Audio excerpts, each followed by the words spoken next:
jeunes filles et fils du Sénégal, venez saluer le Sénégal des profondeurs. Voilà, le on Sénégal voit des vainqueurs. Colonel Adama aussi ce pan de la culture sénégalaise très important, notre histoire. Ouais. Un magnifique tableau, un tableau très beau qui reflète notre identité culturelle, un tableau historique également, et qui permettrait aux nouvelles générations de connaître justement ces figures emblématiques, ces figures historiques qui ont façonné et tracé notre histoire. C'est vraiment un moment important qui nous replonge dans notre histoire. C'est un moment important qui rappelle la fierté, la braverie des anciens avant les indépendances. Donc vraiment, cette fresque nous a permis de visiter ce pan de l'histoire. Avec le grand royaume du Jolof dont dépendait avant les indépendants. L'indépendance de ces royaumes, le Cayor, le Bawol, donc... Et là, on est en train de voir vraiment un autre tableau qui, là, montre la diversité culturelle. Donc là, on va voir les différentes danses qui vont suivre le Ndaourabi. Ça, c'est souvent les Lébou, lorsqu'il y a des cérémonies importantes qu'on effectue, donc ces danses de Ndaourabi, très emblématiques. La culture, elle est très belle, surtout la culture sénégalaise sous ses différentes facettes. Avec une riche diversité. Culturelle, on a vu, voilà. L'emblématique danse du Ndaourabi. Aux couleurs nationales, avec... Mais c'est bien d'avoir pensé à introduire cette nouveauté, faire découvrir justement des hommes et des femmes de culture, le tableau culturel que nous venons justement de visionner et qui constitue la nouveauté de cette célébration. Oui, tout à fait. Vous savez, le 4 avril, c'est un moment de communion. C'est un moment où toutes les forces vives de la nation sont focalisées sur les valeurs. Et je crois que montrer ce que nous avons de plus cher, on ne peut pas choisir mieux. Ce sont nos amis serrères, je crois. Oui, ça c'est les Nguel qui viennent. C'est ça. Hein? Ce sont nos amis. On a vu ça, c'est avec ces instruments traditionnels, Aujourd'hui, on a une mécanisation de l'agriculture sénégalaise. C'est important parce que ça, c'est ce qui a précédé tout ce qu'on est en train de faire actuellement. Le choix des tissus et le choix des couleurs est tout aussi important également, pour le souligner. Oui. Parce que culture bu ci nekk am na luy def spécificité am na luy def nu koy waxee lu koy identifier mu doon ci wàllum tissu bi wàllum accessoire yi ñuy takk wàllum fecc bi ak sax mbaxana bi mu sol. exactement mooy accessoire yi ak fecc bi ak yu ni mel. Donc di jëmal voilà. baykat yi dañuy rendre hommage baykat yi également. instrument traditionnel yi. Ileer yi véritablement. lii tamit cosaan lay wone. layu lii moom la ñuy wax layu. mu ngi noonu donc am na solo daanaka histoire mooy lépp. mooy sa cëslaay culture mooy lépp. culture moom lépp da nga koy dugg ci culture maanaam ni ngay bayee li ngay lekk li nga xam mooy say sonorité sa musique. dégg nga sa làkk et cetera yëpp culture la donc li ñu tableau bi ñu gis ni muy jàll dafay wone diversité culturelle bu Sénégal. maanaam waaw ñun vraiment dëkk bu ndaw lañ ci géographiquement waaye en termes de richesse culturelle de diversité macha allah mën nañ ko te lii dafa am solo ñu won ko ndaw ñi parce que actuellement ñuy génn ay fecc yu bees yu bëri ñu ko tuddee ay tur yu kenn xamul. waaw alors que cosaan bi mi ngi fi effectivement bu ñu jëloon Ndaourabi bi ñu jël ngel bi xam lu muy tekki daal di ko waaw parce que li nga wax ni ñaari nga wax ni bu ne dafa am lu muy tekki ak circonstance bi ñu koy defee waaw je pense que moo ko ne loolu am na solo trop ndax luñ ko war a génn rek dafa war a fekk circonstance bi maanaam dañoo war a woo xale yi woo Sénégalais yi ñu reconnecté wu ak seen culture ñu reconnecté wu ak seen cosaan ñu reconnecté wu ak seen valeur moom moo nekk noonu xam nga tableau bi du ko wone ci jour indépendance bi nga xamante ne réew mi xale yi ñëpp a ngi captivé di seetaan loolu lay message boobu la ñu sànni. bu mel ne commissaire Diouf tamit am na lu mu si bëgg a sànni. te dafa mel ne suñu bopp séeréer yi.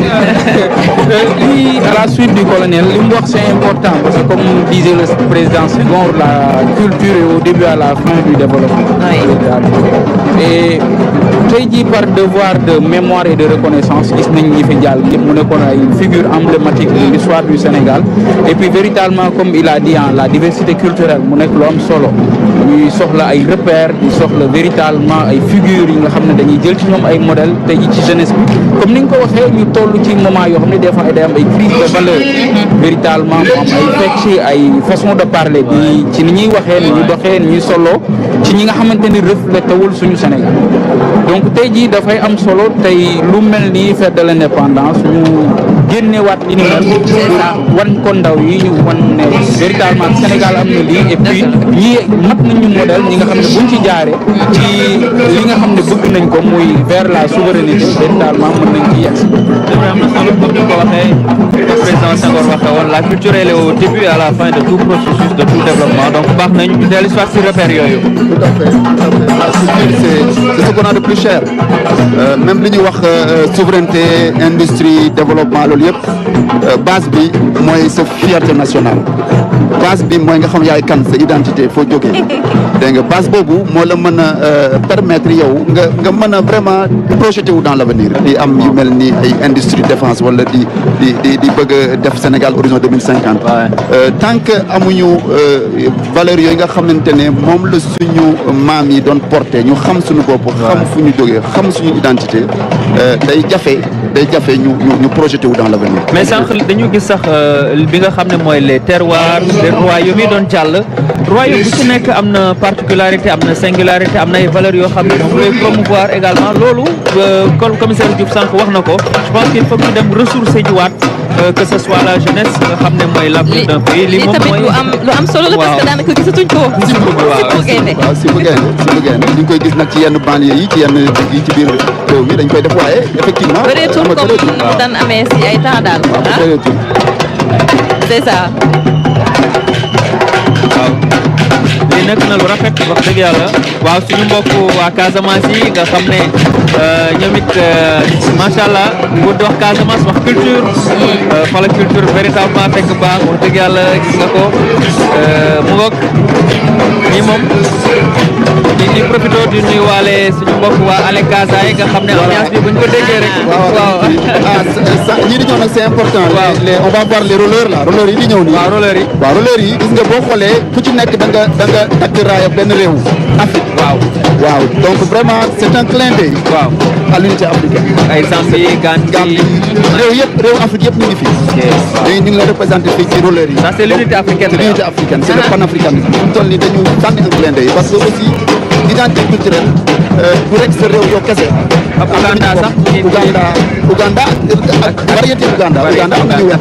waaw donc vraiment dafay collé ak suñu invité yi toog invité Nigéria dégg nga ak pour wane rek ñun vision panafricaniste dafa doon loo xamante ne c'est pas seulement Sénégal mais dafa lu am solo ci réew mi. commissaire dafa mel ne micro bi. waaw donc comme way colonel allez-y. voilà donc mu ngi noonu donc loolu la ñoo jàll noonu. dégg nga Niger. waaw président bi leen a tâche véritablement parce que vision panafricaniste la li yëpp rek ay clin d'œil maanaam dañu won jeunes yi won ndaw yi won force vive nation bi que ni unité africaine du rek slogan du rek lu ñu wax ni rek dafa loo xam ne dañ ci war a dellu di ko dund dégg nga léegi fekk bi ñuy wane nii dafay rappeler nit ñi que vision unité africaine dafa am solo. Et surtout pour matérialiser ce que vous dites Adama et mon colonel, c'est que le président de la République a créé le ministère d'abord de l'intégration africaine et des affaires étrangères. Donc ça véritablement illustre ça et cette vision du chef d'État. Cette intégration africaine dont vous parlez tout à l'heure. Commandant commissaire. maa ngi ñëw commissaire kii Mamadou Diouf. Voilà. À la suite du colonel, comme il disait, moi, aspect bu am solo mooy intégration africaine ak unité africaine. Et loolu aussi dans la suite des figures véritablement yi fi jàll ñu mën ci fàttali ku mel ni Cheikh Anta Diop. mu mel ni def ci liggéey bu am solo véritablement par là de la culture africaine. loolu dafa nekk lu am solo li nga xam ne jii véritablement day matérialiser cette vision véritablement de l'intégration de l'unité africaine. Ministre de la jeunesse, des sports et de la culture. Voilà tableau bu am solo bu nga xamante ne nii ñu fàttali rek ne moo nekk nouveauté bi nga xamante ne nemmeeku nañ ko ci célébration 65e anniversaire bi Cheikh Bamba Gueye. défilé civil yi daanaka bu noppee rek si la ñuy jàll. ci défilé militaire bi nga xamante ne nii mooy tàmbali. Ouais, on a vu. Voilà, léegi nag ñu ngi jëm ci majorette Kennedy, ñoo tëj défilé civil. Kennedy, c'est toute une histoire, les majorettes de Kennedy, oui. Qui nous ont habitués à de belles prestations à chaque fête d'indépendance.